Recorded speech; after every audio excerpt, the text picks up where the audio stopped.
Migraine কেন হয়? মাইগ্রেনের অনেকগুলো কারণ আছে, মানে একটা ট্রিগার না, অসংখ্য ট্রিগার আছে। প্রথমত যেটা হচ্ছে রোদে রোদে বেরোলে, হ্যাঁ, বা সামার হিট বা গরমের দিনে রোদে বেরোলে সেখান থেকে হতে পারে।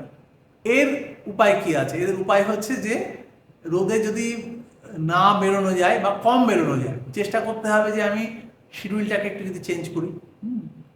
আচ্ছা, দ্বিতীয়ত হচ্ছে যেটা স্ট্রেস। তো স্ট্রেস থেকে মুক্তি পাওয়ার উপায় কি?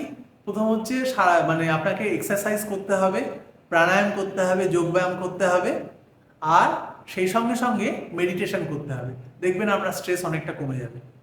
তৃতীয়ত এবং সব থেকে বড় কারণ, সেটা কিন্তু হচ্ছে আমাদের ফুড হ্যাবিট।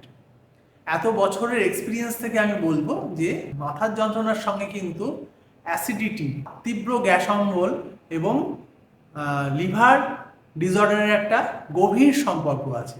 বাইরের খাবার, নেমন্তন্ন বাড়ির খাবার, এগুলো কিন্তু অ্যাভয়েড করতে হবে।